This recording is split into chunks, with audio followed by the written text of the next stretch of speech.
doors, windows, they should be secure. If they're not, they need to get fixed. The background of this comes really from a lot of military, government, energy applications for managing threats, from low level to high level. Roles, responsibilities, the campus security people, the campus aides, administration, law enforcement, search and patrol routines during a heightened readiness. You want to make sure you're keeping an eye out there. And what can trigger this? Anything. Unfortunately, in this age of spending cuts, a lot of mentally ill services have been cut. Mentally ill people are out and about. We had one walk on a campus last week. They took action, and again, this was a trigger to make sure that we took care of issues and we worked within the framework of the security protocol we have. Here's a lockdown continuum. You go through the lockdown process and you coordinate with your law enforcement. There's a trigger, something had to cause it. Make sure if you got to scramble, you got to scramble. If there's somebody in the gym with a gun, you want to get out of harm's way. Get to the locker rooms, get behind cover. Assess the threat, make sure your staff and students understand what's going on, and evacuate as necessary. It could be automatic. I see the control systems. The administrator on site is the incident command person until taken over by law enforcement, and that handoff is positive, and it's got to be understood that that's what's happening. Then accountability, want to make sure that we have everyone in place, everyone knows what their role responsibility is, and then when we resume back to normal or a heightened regime of security, you want to make sure you know what that is. And then reunification is important. Obviously parents are concerned for their students. We have very rigid reunification procedures. Site may need to be flexible with where that is, depending on where the threat is. Administrative communications, this is really what Manny's forte is. Mr. Rubio responds. Sometimes he goes out, sometimes he doesn't. The on-site commander, obviously from the school district, is the administrator, the principal at the school, if they're there, or the AP, if they're not. Manny's public affairs officer will deal with the media and make sure that the information is there. Keeping the media members safe is an important task as well. Sometimes they get overzealous, want to come on the campus. We don't want that anyone getting hurt. And then after action reporting, what did we learn? What happened? Go through a full assessment. So these are the issues that we talk about. This comprehensive safe school plan, like I said, we got them in place. They're pretty good. They just need to be tweaked a bit. So the annual update is required by June 30th every year. The ongoing partnerships that we've got developed. The PERT is an interesting one. It's the Psychological Emergency Response Team. We had members of our committee that Clarissa Gomez and Margaret Sador, who actually responded to the Santana shooting when that occurred. And they helped diffuse a lot of situations. A lot of people have some PTSD when things like that happen. Okay, so we're looking at, within this budget presentation, Mr. Alt's going to give you right after this, there's about $200,000 for a safety initiative. Part of that will fund a security alarm technician, a security manager part-time, begin the installation of Mylar door locks, and site-specific training for each school. And it's open to questions, comments, and anything you may have. Dr. Thank you, Mr. President. Mr. Cohen, thank you for this presentation, and I do believe not only as the board but the public was really interested in seeing what we do as a district in safety. I'd like to take the opportunity to thank your committee members who are here and who weren't here, who put in a lot of time and effort. So thank you all for participating. A very comprehensive report, and I appreciate that. Just a couple things. You mentioned that there are some budget issues that are tied to this, because I think that's important. By doing this, your recommendations, it does standardize the safety procedures and things of that nature for the entire district, for every school, correct? So no one's going to be missing something that another school has, or something of that nature. Everyone will have the same understanding and foundation. Absolutely, and we did the training, and I was remiss in saying we issued invitations for 120 people to attend training. 160 showed up, and the positive feedback we get is like 88% of the people thought it was an outstanding or good, solid training. meant Thank you. something to them. Thank you, and again, to the entire committee for the work that they've done.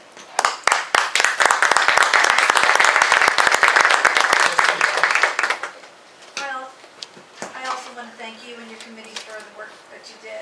And also, I just wanted to ask you, for clarification purposes, about a position that is supposedly listed on EdJoy that says it's going to be a part-time starting at $79,000. You explained it to me, but there's been a lot of questions. Yes, actually, Ms. Quiñones, I believe it was $89,000 that was listed is the salary for the full-time position. The 4/10 part-time position would be about $35,000, $36,000. Thank you. Thank you. Good job, Tom. Well, Al's coming up to get ready to talk about the budget. We do have two members of the public that would like to address the board. Angel Martinez, you're up, and Roxy Thomas, you're on deck. And that's Q2. Q2. Is that Jerry Thomas? I believe it's Jerry Thomas. Yes. Q's a public Is- Q's a Okay, public with Roxy hearing. Thomas. Okay. Mr. Martinez here? Q's a public hearing. I believe this is They have to open it. Yes. But there's two people that want to speak, so it's probably It's a public hearing. And then You have to open open up the to anybody public else. hearing. Mr. Thomas, go ahead. Hearing. I want to talk about what is happening at the Castle Park Middle School. You close the ROP down one day and then you open up the Stephen Hawking School on the Monday. And I want to go into great detail. I want you to listen very carefully. The Journal of Preventive Medicine, the May issue, has a scientist that talks about what good, healthy kids have and what obese kids have. And this is in the May issue of the Journal of Preventive Medicine, May 2012, by scientist by Clark. And what it is it has a map in there of the southwest portion of the city, and it compares an area with the fattest children in the whole United States compared with an area in Illinois that has proper park and recreation playgrounds, compared to an area like the southwest portion of Chula Vista, the Castle Park area, that doesn't have it. And what happens is, you took that playground and you destroyed the ballpark and the track. When Dr. Brand showed up 2 years ago, all during the 70s, that acted as the playground for the people of the southwest portion of the city. All during the 80s, all during the 90s, all during the 2000s, and all of a sudden he shows up and they close it off. The kids have no place to play, and they're the fattest kids in the whole United States. They talked about this extensively at the Chula Vista City, and I want to know why, Dr. Brand, are you destroying that playground? Why did you close that playground? The one place the kids in southwest Chula Vista had to play, and you're destroying it. Honest to God, 2 minutes? Okay. I believe you people are sadistic and you take enjoyment out of hurting these children. Now, I don't understand why you are damaging the children of the southwest portion. Why are you destroying that ballpark? What are you putting up there? Why don't you explain this to us? No more speakers, Mr. Cartmel. However, you should open it up for public recognition at this time. Well, Mr. Chair.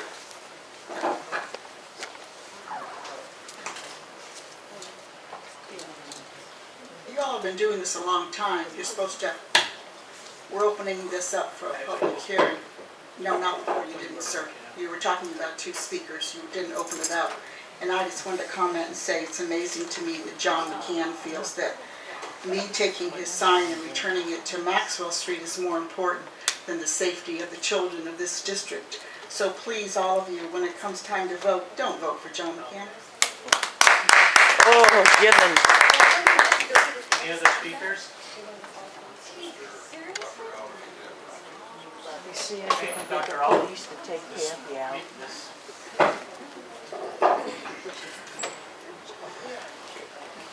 Good evening, Board, Superintendent, and community members. Thank you for the opportunity this evening to talk about the budget adoption process. This year's been certainly an interesting year. We've had no shortage of those over the last 5 or 6 years in the budget process. This is our agenda. I'm not going to go through all of it because there's a lot more meat and potatoes I want to discuss. But real quickly, I want to talk about the state budget process and then our local requirements because they do cause us some challenges. So the state budget process starts in January. And not much happens there. We talk about the governor's proposal, and then the May revision comes out, and that's our first real look at what some of the political process may entail. And then lo and behold, we have the June budget adoption, and for us this year, that June budget adoption was Friday and Saturday. They voted on all of the bills, which were this Friday and Saturday.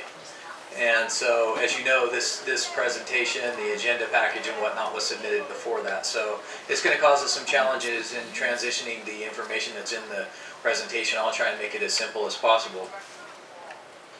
In our process, we're required, as you know, to have a budget by June 30th, and then we have a series of interim reports. The first interim in November, December, and then our second interim report in right around March.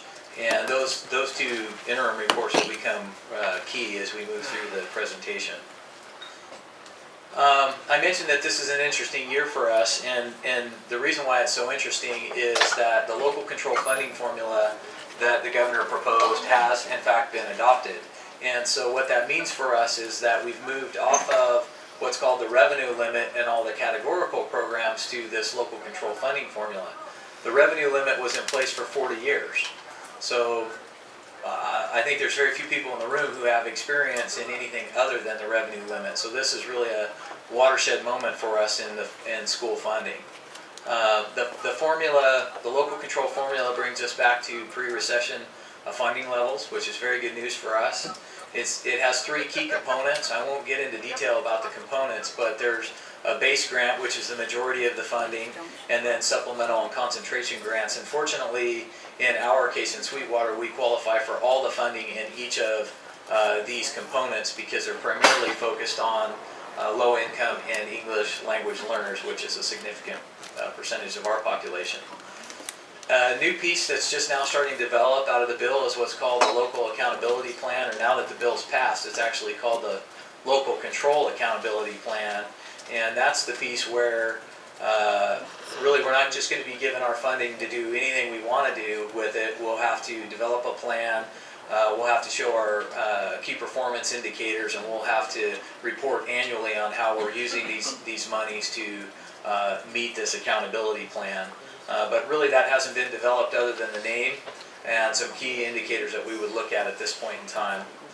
So there'll be much more to come on that piece of it. The California Department of Education estimates that it'll take 7 months just for them to work through all the implementation details of this new funding model. So that will present us some challenges as well. And so, in trying to present this simply, I thought that a picture was worth 1,000 words. This is from, I think from the San Jose Mercury News, that school services produced it. So on the left side, this is what we used to look like before Friday. We used to have the revenue limit and then all these 60 categorical funding streams, which were kind of cohort models specific for certain student populations. But now, as of Friday and Saturday, we have this local control funding formula. It looks simpler, and maybe when we know what it really means for us, it will be. But right now, it's not, because nobody's ever worked under this new formula. And so what's that mean for us? We had to develop some key budget assumptions based on both the revenue model and the local control funding formula model. And the May revise was first developed on the revenue limit model. So all the information we had at the time of May revise really looked at the our old model, or the left side of that picture that I showed you. Based on the May revise information, the County Office of Education issues guidelines that all districts in the county are required to develop their budget under. So we have used those guidelines. One specifically, I'll point it out later in the presentation, but the County Office of Education required that we use the old revenue limit model to estimate our revenue, or if we included the new revenue in the local control funding formula, that we were anticipating getting, we had to set that aside and hold it in a reserve. And I'll point that out, but I'll show you how now that the budget bill is impacted, how that changes from what we submitted before the bill was passed. We use our enrollment and our ADA trends and our staffing ratios, our requirement for teachers and classified staff to input into the budget. We used the May revise as I spoke to, and we also used assumptions on our expenditure increases. As you all know, before I arrived, you had negotiated freezes on STEM and column and some of the other things pre-Prop 30. But once it was passed, we rolled back all those concessions, and so now there's STEP and column and some other salary-related increases in the budget that have to be taken into account. Okay, so where does that leave us? I'm going to go through this pretty quickly. At the end of the day, what you want to look at is the lower right-hand corner. Our anticipated revenue under the guidelines that were provided. We're $345 million. Our revenues under the same guidelines, or our expenditures rather, are $348 million. And then looking at them together, I'm going to show two important columns here. This column is our budget development with the County Office of Education guidelines. So I'll restate what I just showed before in the last slides. $345 million in revenue, $348 million in expenditures, and we do have about 1% deficit spending. And we have reserves of $26 million and an unrestricted reserve of about $400,000. In this $26 million, there's monies held on reserve that the County Office of Ed asked us to reserve, which lowers our unrestricted reserve. Now that the budget bill's passed, this is what our budget looks like. So the money that's held in reserve that the county required is now moved down to our available balance. The $19 million fully funds all of our required reserves, including the board's 1% reserve. We do still have deficit spending because nothing's changed in terms of our revenue and expenditures, at least in comparing apples to apples here. So using the county's required development guidelines, I showed you this column earlier. It shows our revenues, expenditures, and our unrestricted reserve. And this includes the deficit factor in our reserves. So in our multi-year projections, you can see we are expending our available balance, but please keep in mind that there's about $9.8 million in each of these reserves. Now that the budget's been passed, this is what our multi-year projections will look like. Still, deficit spending, it increases in the out years. The majority of this deficit spending is related to a negotiated agreement where we had 31 to 1 in the classrooms, but now in students to teacher ratio, but in the 14-15 year we go back to 28 to 1, which requires that we hire more teachers, and there's more salary cost than reflected in the expenditures. And so we see in the 14-15 year we would anticipate spending the remaining unavailable or available balance that we have, and then in the 15-16 year we go into a fairly significant deficit. I won't spend a lot of time in these. You've seen these a couple times. Rick Knott presented them to you, and I presented them to you at the second interim, but these are key areas that we need to keep an eye on for our future fiscal stability. In particular, ways that we can get in trouble is missing our calculations in terms of average daily attendance.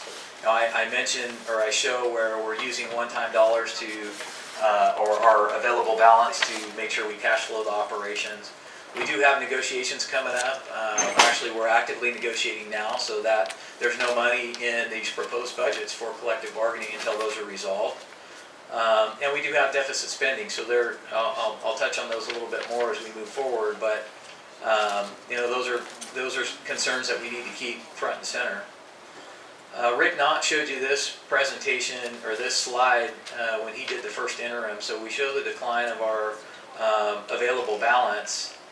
And in my presentation, this number is about 400,000, and then we have a significant deficit tracking along, this pattern here. So Rick was pretty close when he presented that. The difference between what he presented in first interim and what I presented to you is the passage of Prop 30.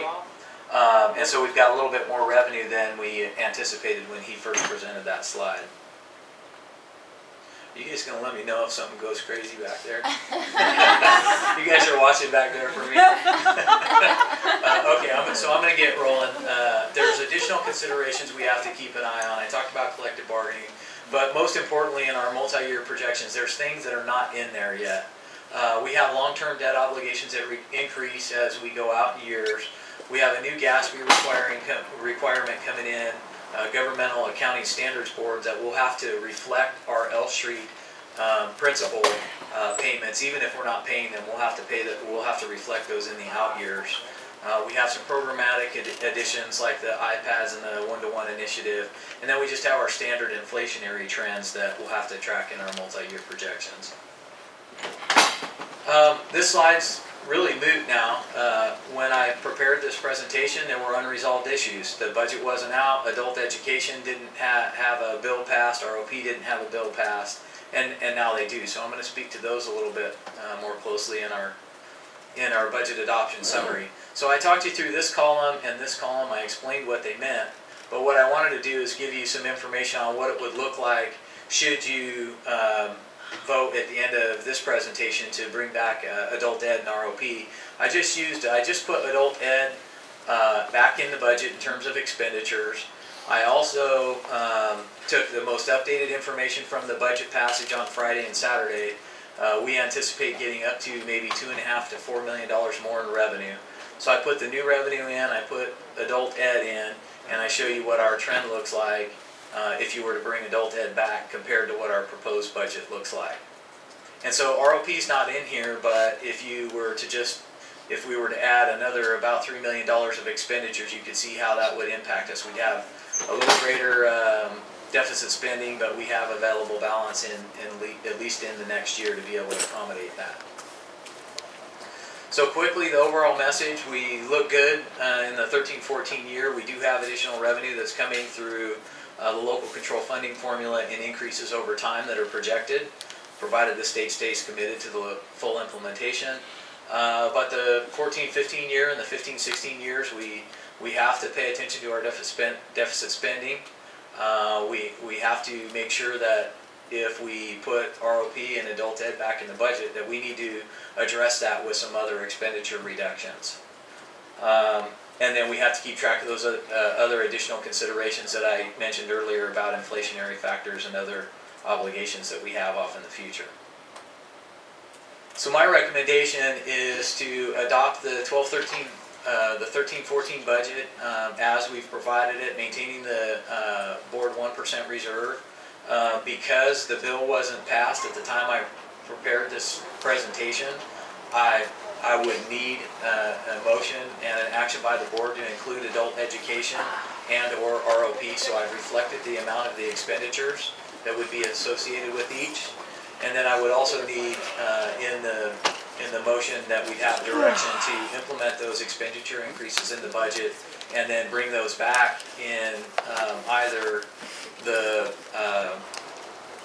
first interim report, or if the county issues an advisement that we need to do a 45-day adjustment, that we either bring it back within 45 days or we do it at first interim. So all of your direction in the motion would be taken care of at one of those 2 points. And then the last piece, my future recommendations, obviously we want to have a balanced budget, but we really have to start work on this local accountability plan as well, because we'll be obliged to have a fully fledged plan in a year's time. And so as I provided before, I like to provide the resources for where I pulled certain information, and that's this last page. And so with that, I'll close my part of the talking and open it up to your part of the talking. Thank you. Do we have questions or comments from any board members? Can we make a motion? I would entertain a motion for discussion. I would like to make a motion to include the adult ed and the ROB. I say you want to make the budget motion to include, and I probably put the amounts of, What is it, 2 point? it's 2.8 million for adult and 2.5 for ROB. ROP. I'll second So- that. Thank you. Okay, any discussion on the board? I just wanted to thank the Dr. Alt and the staff. And I also want to thank the community. The way the budgeting process goes, it is something where, again, at the end of the day, we have to go through this entire process.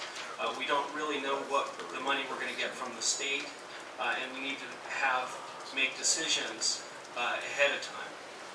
And we have a fiduciary responsibility as board members to make sure that the board or the district is solvent.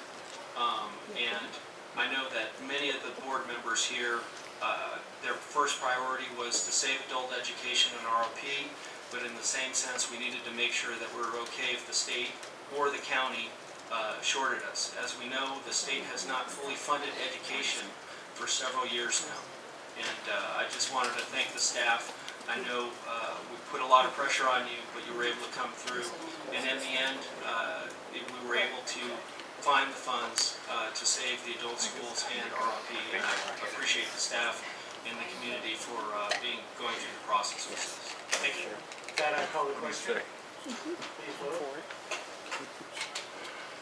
Motion passes 4-0, Ms. Lopez absent. Thank you, Dr. Alt.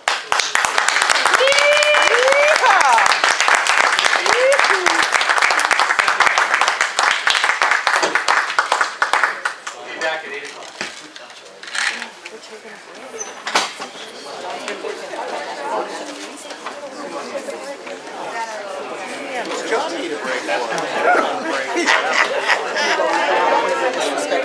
Be right back.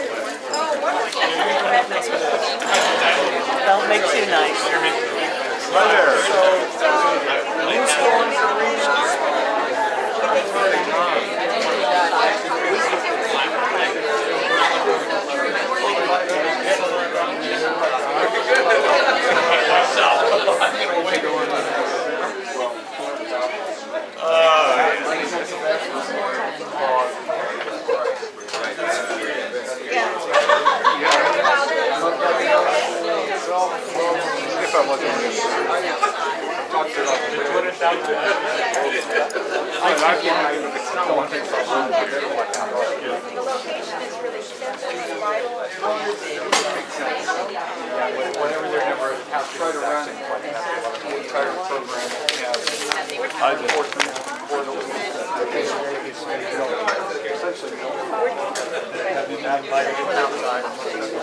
Roberto. Oh, yeah?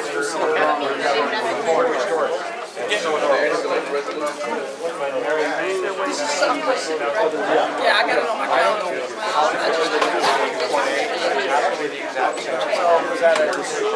Get lots of footage of the kid outside during the school board meeting. He called Kevin Tarr. He called Kevin a deal up and had him on the speakerphone with the police going like this, and he said, "How many of my signs did you steal?" Because if he's going to say he stole it, like, you know, like how should he I got Kevin on the phone again, you know, anyway, he told him he wasn't giving his address and he went into surgery. Oh my God. We're not into that at all. Yeah, yeah, we're not like